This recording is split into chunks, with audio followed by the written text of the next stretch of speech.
Hello, welcome back to my channel and welcome to another reading vlog where I'm gonna be reading The Dragon Republic by R.F. Kuang.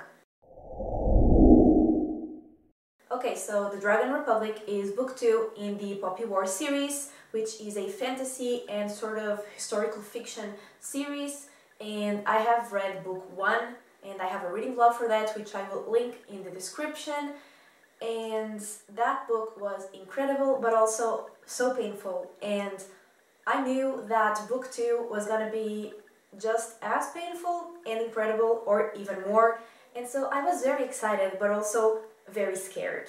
But having said that, this vlog contains spoilers for the story of this book, and yeah, let's go into the reading footage.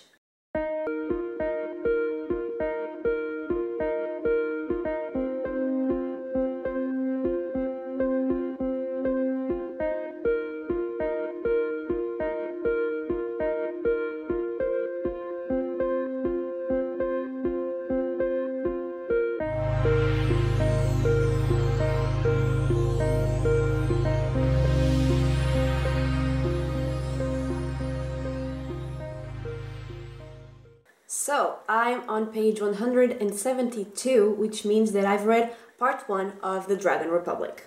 So, Rin and the Psyche have been working for a woman called Moag, and she is a pirate, and they have basically been killing whoever she wants dead, so they can finally get to kill the Empress. And they were going on one of Moag's missions, and they were on their ship, and then another ship appeared.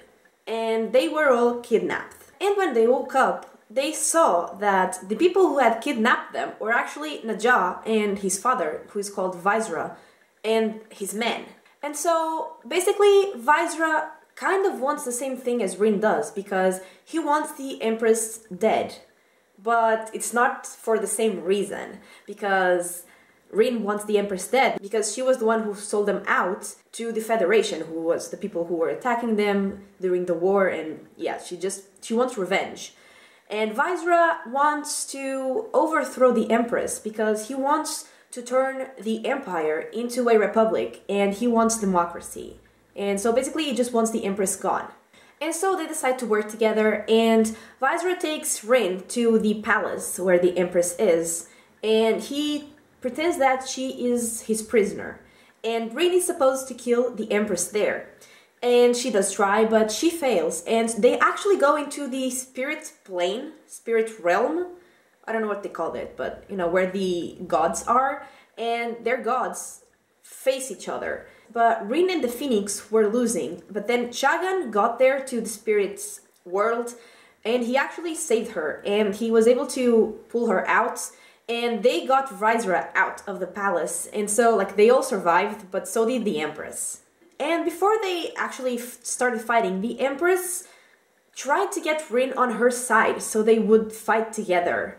But she decided that Viceroy was the better option, because the Empress did betray her, and did betray all of her people, like the Empress's people. And so Rin decided that Viceroy was the best option, and it's not like she trusts Viceroy that much or likes him for that matter, but she just wants someone to be in charge, so if things go wrong, she's not the one to blame. And I just thought that was so sad, but like, I can understand that. But yeah, this book is just so sad so far, and I mean, I think it's gonna get even worse, and yeah, I'm already suffering. And actually, unlike the other book, in which I think the first part was the longest, in this case, the first part is the shortest. And it was so sad from the beginning. And like, book 1 was sad too, because Rin's situation was bad from the beginning. But it was hopeful because, like, she wanted to study and pass the test and go into the academy. So, you know, it was hopeful. She had those dreams to achieve. And in this one, it's just sad and desperate. Literally just sadness in this book. Just sadness. And also, like, obviously Najah wasn't dead, like I said in the first book, like, there was no way Najah was dead, and he wasn't, he isn't. And, I mean, I still hope that I like Najah, but so far, I mean, I like who Najah is now, but I feel like there wasn't enough, like, conversation about what happened before, like the way he treated Rin, because he just went from being an asshole to them being friends, and I'm just like, I mean, maybe Rin forgave you, but I didn't, and you know, I need to, and I haven't, and yeah, I still don't like Najah. Also, Kitai was at the same place that Pirate Moag was, and he still hated Rin, which was also very sad because he used to be her, like, the only friend she had, and he still hates her, so yeah, more sadness. So today I'm drawing a dragon because the Dragon Republic, but honestly I had never attempted to draw a dragon before and I had no idea what I was doing, so I actually had 3 photos of dragon drawings on my phone and I was kind of trying to use the 3 of them as references and trying to take some inspiration from the 3 of them, but yeah, I kind of struggled a little bit, so yeah, it wasn't, you know, it didn't come out as good as I wanted it to be, but it came out better than I thought it was going to. And as you can see, I suck at drawing paws, and I mean paws, and also like for humans, like hands and arms and legs, and just anatomy in general is not my thing. But yeah, I kind of did my best and I did that rough sketch, and then I cleaned it up, which is gonna appear in a second, I think. Yeah, I was trying to like draw some scales, and then boom, it cleaned up, and then I started to paint, and I painted it blue because the cover of the book is blue. But here in Portugal we have a soccer team whose mascot is a blue dragon, but that's not the team I support, so as a soccer fan this was very painful for me to do, but one of my best friends does support this team, so this is for you, Inish. But yeah, anyway, I am painting it blue to match the book, and I try to use like many different shades of blue, and when we get to the scales, I actually think I made them like way too dark to be able to have the scales be noticeable, but you know, I didn't want to make them light either, so I just left them dark, and yeah, that's the color. It's very dark. But anyway, I just left it dark because I thought it looked better dark than light, even though I didn't try light, but in my head it looked better dark, and then I did some highlights, which I don't know if they made it better or worse, but I did them anyway. And that is my dragon. Alright, so I am on page 446, which means that I have finished part 2 of The Dragon Republic. And after my last update, Rain has met Najah's older brother, who's called Jinja, and he sucks. Like, he was acting like pretty much how Najah used to talk to Rin when they were at Sinagard, and just basically talking shit about her. And yeah, Jinja was doing that, and he was talking shit about the Spearleys, and obviously Rin wasn't having none of that, so she decided to, you know, show him just how strong the Spearleys are. But she could not call the fire, and so Chagan was like trying to figure out what the hell was happening to Rin, and he realized that during her fight with the Empress, the Vipress had left her venom on Rin, and that created sort of a seal that didn't allow her to access the Pantheon, and so she could not access the Phoenix. And well, after that, and while Rin was dealing with not being able to use her powers, Viceroy kept trying to win allies from the Empire, like taking provinces from the Empress's side to his side in the fight, and I mean, he did that. And there were other people called the Hesperians who were not part of the Empire, but I mean, they had like previously conquered the Empire, but then they left, and they agreed to help Viceroy in exchange for studying Rin, because they don't have the same religion as the people of the Empire. They don't believe in the gods of the Pantheon. They believe in only one god, who they call the Maker. And so they don't believe in God, in the other gods, and so they obviously want to understand what the shamans are doing, because they think that's barbaric and wrong, and they intend to cure the shamans. And so they want to study Rin, and obviously Rin is not thrilled about that, but since she cannot call the fire anymore, she cannot communicate with the phoenix, she figures that, you know, there is nothing for them to find, so she accepts. And while they were on their way to get allies and attack people who didn't want to be allies, they were attacked, and Najah was actually able to control the water. And in book 1, someone mentioned that Najah was probably a shaman because he was able to heal very quickly. And I was like, okay, Najah's a shaman, but then nobody ever said anything about it ever again. So I was like, is he a shaman or not? And apparently he is. But either way, like, Najah doesn't accept that he's a shaman, and he doesn't want to talk about it, and he's really rude to Rin again when she talks about the fact that he is a shaman and he could help them win the war like so much more easily. But yeah, he wants nothing to do with the gods and shamanism and all of that. So after a while, a group of people who were from the same place as Chagan and his sister Kara, they approach Rin and the others. And basically they say that they can fix Rin's problem.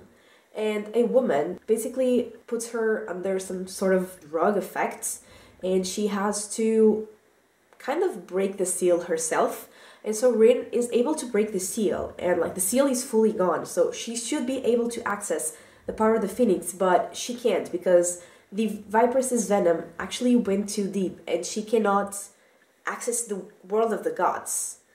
But she says that Rin could possibly do that if she was bound to another soul, and that other soul was the one who allowed her to enter the world of the gods. And Chagan and Kara, they are spiritually linked, they are anchored to each other, and that's basically what that other woman says that Rin can do. And so they link her to Kitai. Because I think I forgot to mention, but like Kitai was with them, and like they're friends again, so you know, that's a good thing. And like, since they're best friends, the link would work a lot better. And also, since she's going to be anchored to someone who's not a shaman, Rin is not gonna be like most of the other shamans, or like all of the other shamans who eventually go mad because they get to attach to their gods, like they lose their selves. Since Rin is always gonna have an anchor like on the physical world, their world, the real world, she's not gonna go mad, which, you know, it's a good thing. Finally, it's something good happening in this book. And so yes, they do that, and Rin is actually able to call the fire, and she's able to use the fire. But then there was a fight, and Kara actually died. And when two people are anchored, they usually both die, unless they're together when one of them dies and the other decides not to die. And I mean, Chagan wanted to die with Kara, but Kara told him that he needed to stay because there were a lot of important things he had to do. So basically Kara made him stay alive, and that was also heartbreaking because they're like two halves of a soul. And yeah, just another sad thing to add to the all other sad things that have happened. Because this second part was the longest part of the book, with like over 300 pages, I think. So it was like almost half of the book. And it was so sad. It was basically all sad, pretty much. Like with all the war and the fighting and all the innocent people that were killed and just called collateral damage, and Rin's fear of like taking charge and making decisions that will get people hurt and killed, and the fact that they actually had to fight some old friends and they had to kill them because they were on opposite sides of the war.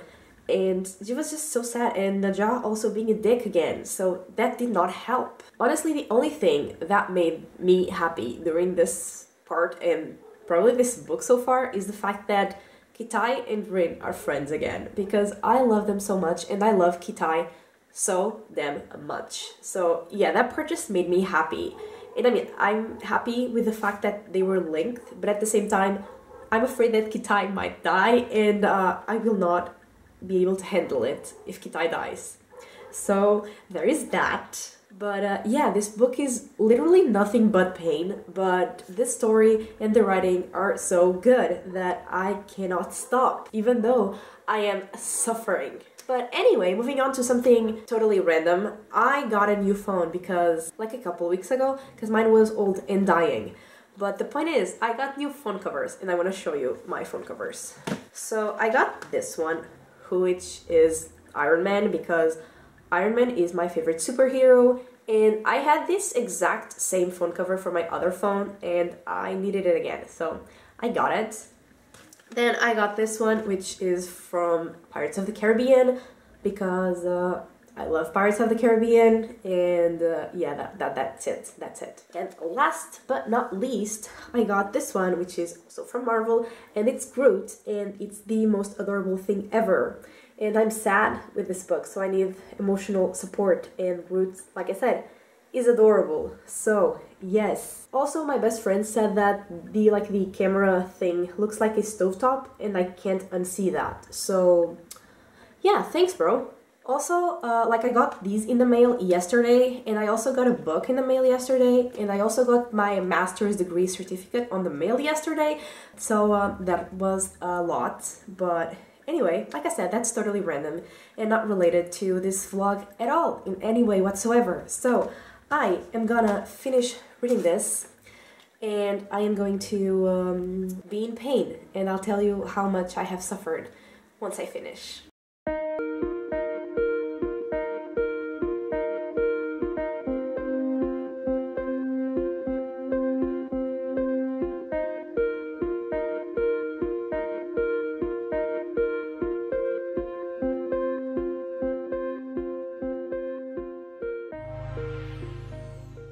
Okay, so I have finished The Dragon Republic, and this was nothing but pain.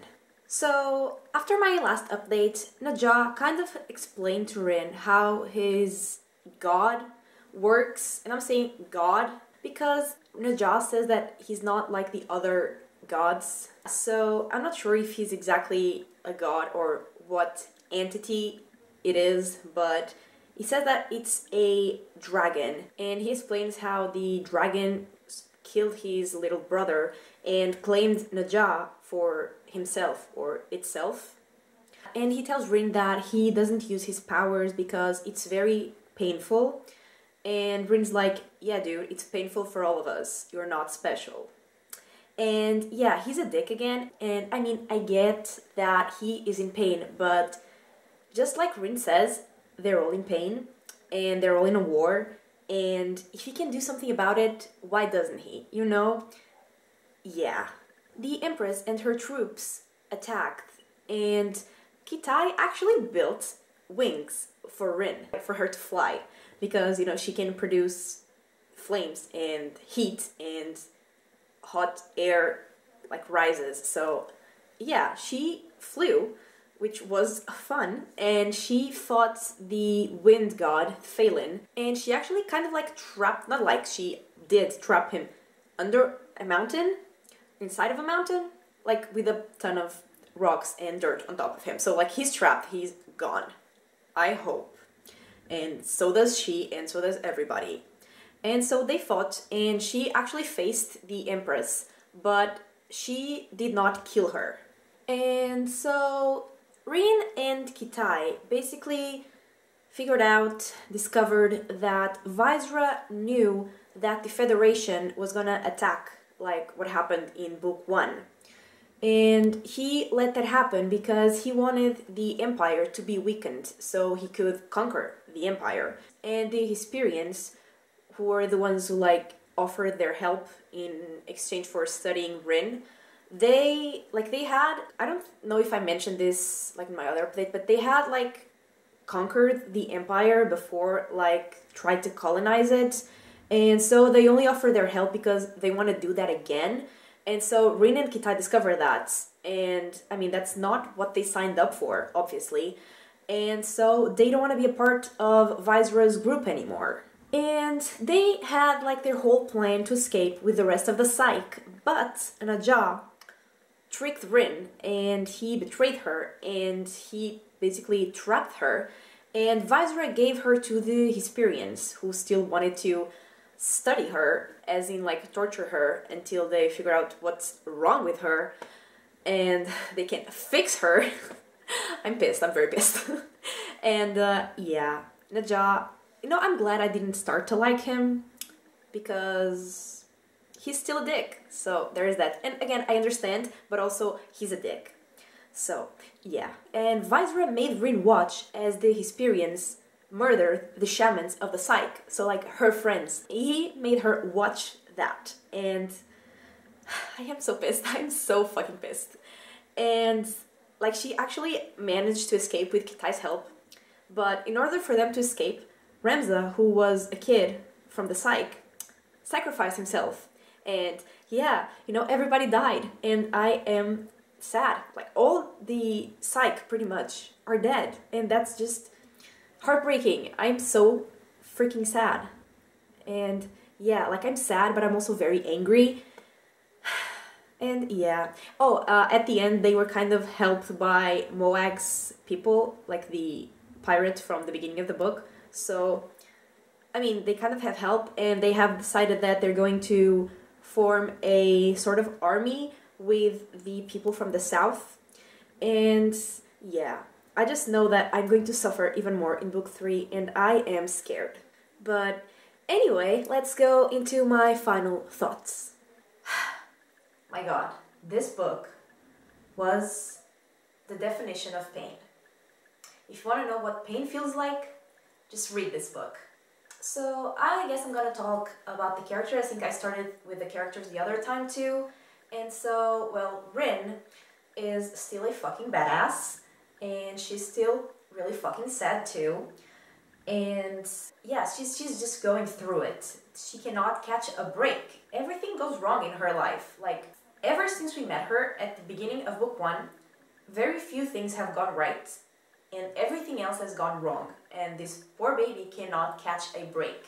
But I love her so much, even though some of her decisions are, questionable, but they're in a war, and she keeps being betrayed. And honestly, I don't think I would have done things differently.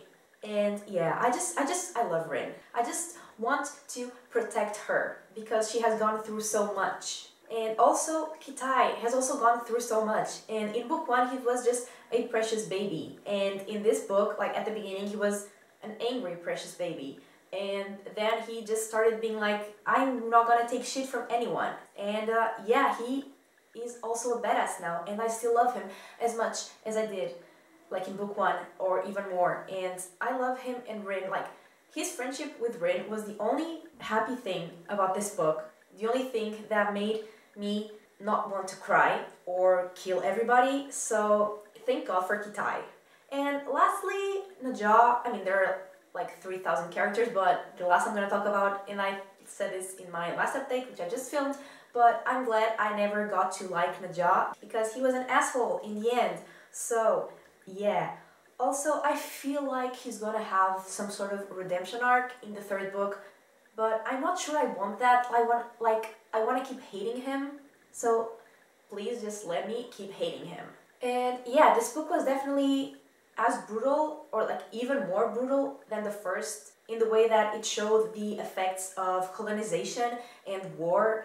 And like, yeah, it was definitely very brutal, but it was very honest, and I still loved it for that, even though it definitely made me suffer. But yeah, I love the writing. Like, the writing is incredible, and the storytelling and like the plot itself, it's also so good.